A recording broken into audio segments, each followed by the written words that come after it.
What's up, ladies and gentlemen, and welcome to Wrestle Talk Radio. I am your host. Today, you're going to have a guest host because your normal host is on location right now.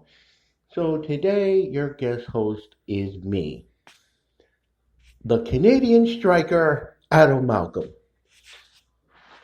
I must say, it is an honor and a privilege to be here hosting Wrestle Talk Radio.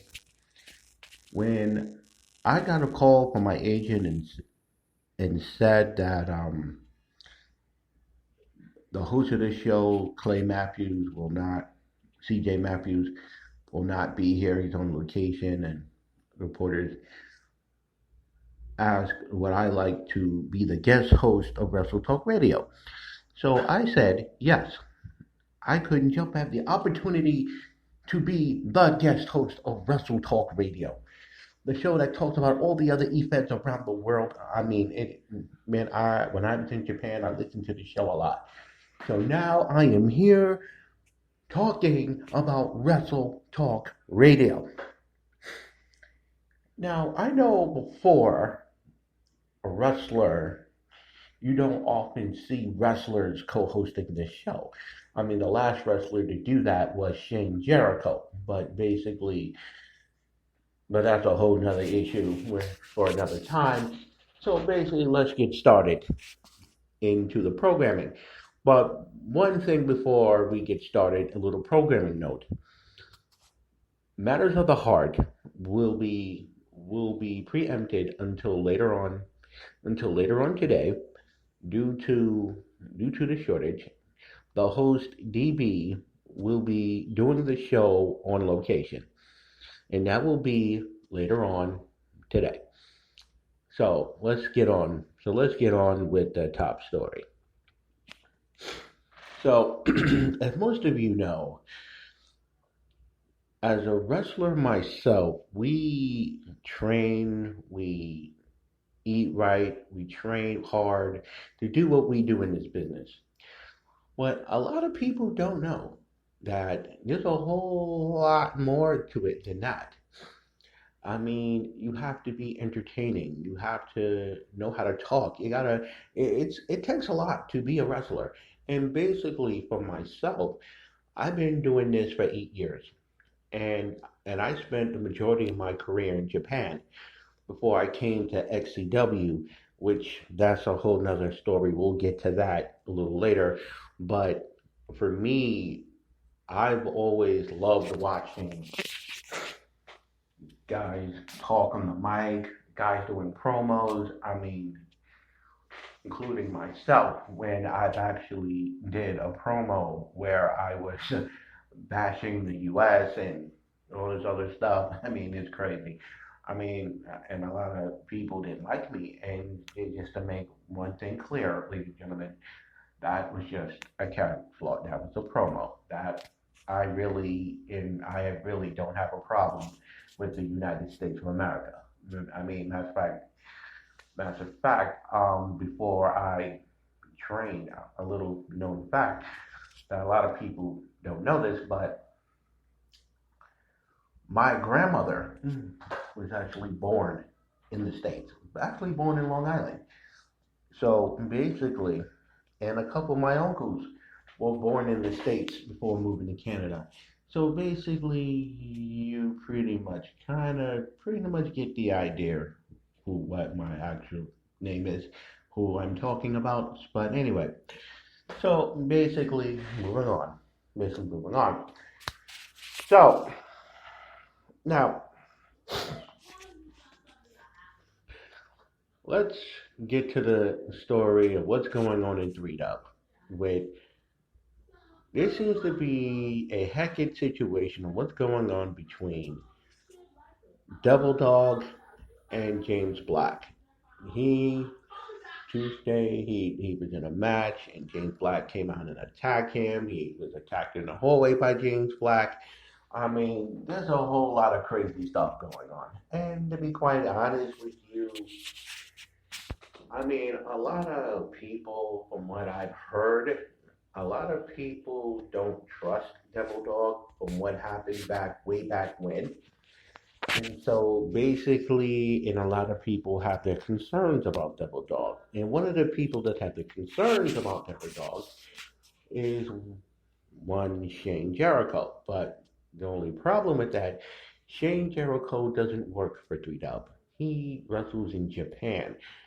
But for some reason, he seems to put himself in a lot of other people's situations. Like, a while back, God, the pay-per-view. Now, a lot of people know I have issues with Johnny Fox. That's that's true. And a lot of people, he blames me for him not be able to wrestle in Canada anymore. So that's another situation we'll get into a little later. But now we're gonna touch on the story where James Black putting dead horses on Cold Shield's doorstep. And it's a whole lot of craziness. And now it was an issue where, I don't know, Gorilla Cruz was involved in a match, and basically all three of them came out and start doing some crazy weird shit, and then now Gorilla Cruz wants to get his hands on all of them. I mean, it's crazy. I mean, but also you gotta admit it's also very entertaining as well. Now, I'm the type of person where basically I feel that if you have an issue with someone, that should be settled way offhand, but not to a point where it's invading another person's match or issue or whatever you want to call it. But for some weird reason, it keeps end up going to this point, to this situation where these three have a little disagreement or whatever. The next thing you know, someone else ends up getting involved or feels the outcome of that situation, even though they had nothing to do originally have anything to do with the situation in the first place. So here's my thing on that. Here's my thing on this little situation. James Black, Colt Shields, and Devil Dog. You three need to find a way to work out your issues without it involving other people.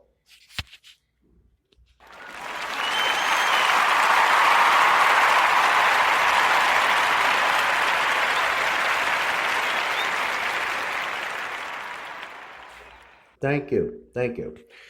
I feel that it's, I don't know, if it's between you guys, then keep it between you guys so it doesn't affect somebody else's business or match or whatever. Now let's move on to another interesting little situation here. It appears to me Shane Jericho seems to be having a little interesting problem with Devil Dog. I mean, I read an interview that he did in Japan where he called Devil Dog old. I don't know. Said he didn't know him, never heard of him, blah blah blah. So he says that by the time I get through to you, you're going to know who I am, old dog. Now, once again, same situation had.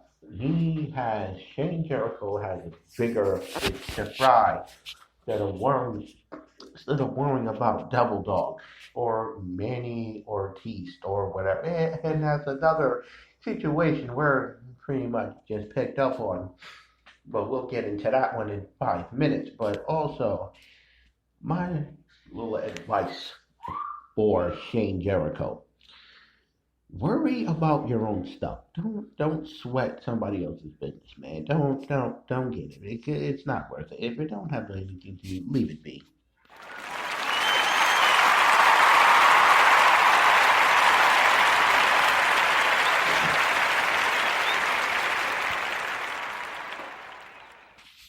Thank you.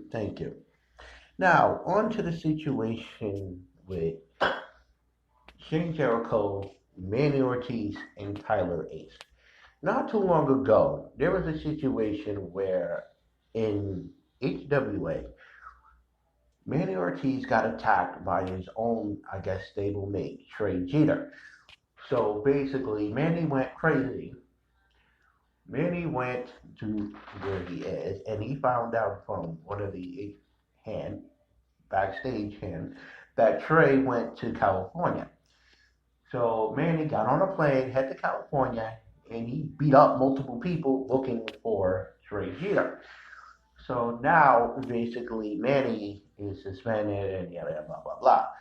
However, when 3 Dub had that pay per view, Manny and all 5 members of, for the first time in months, or close to a year, all 5 members of E5 showed up at the pay per view. A lot of people were stunned. A lot of people were excited. I mean, it was crazy. But I was there with my wife and my kids, and the Jericho family was there. It's gonna go, but that's a situation for another time.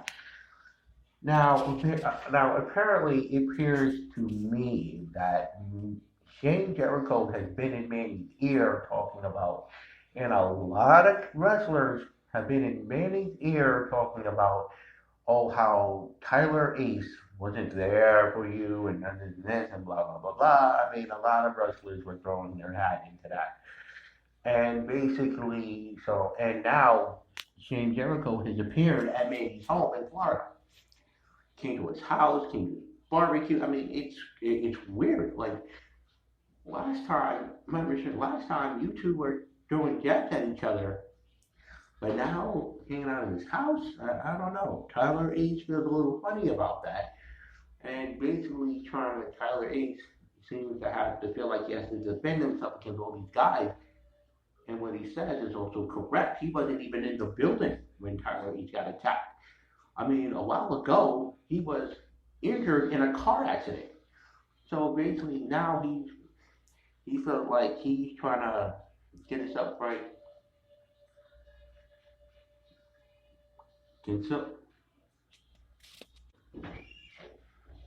Sorry about that. And so Tyler Ace is feeling a lot of heated about that. I mean, he got a lot of heat from a lot of wrestlers because of this. And he's like, I mean, first thought that died. Now they're coming back up again. He's feeling a certain way. And so, matter of fact, he did an interview. You're going to hear from him tomorrow night. But anyway, now, from this, we're going to get into the main event of the hour. Unfortunately, for closing of XCW. XCW, for me, it was a great place, man. When I first came, when my agent said XCW wanted to offer me a contract, and I said, okay, cool. So I flew from Japan. I should show Japan, because I flew from Japan, then I went to Montreal, the headquarters of XCW, and I met with W. Brass, contract, blah, blah, blah, signed a contract, member of XCW. I mean, so it was a proud for me to be able to wrestle in my home country, since I've never done that throughout my whole career. I wrestled in Japan, I traveled around the world, but the majority of my career has been in Japan, where I pretty much learned my craft. So now, I figured this is my shot to wrestle in front of my home country, my own home people, with a lot of competitors across the world. So, one of the people that I met that was instrumental and was the Scottish Warrior, Ian King. Now, a wrestler himself, he put his career on hold to manage Rebellion, which it was supposed to be put me in an epic match against King Dominator. But before the match could happen, the company folded. So anyway, I'd like to thank you guys for being here. It was an awesome show, and you'll hope to be back next week.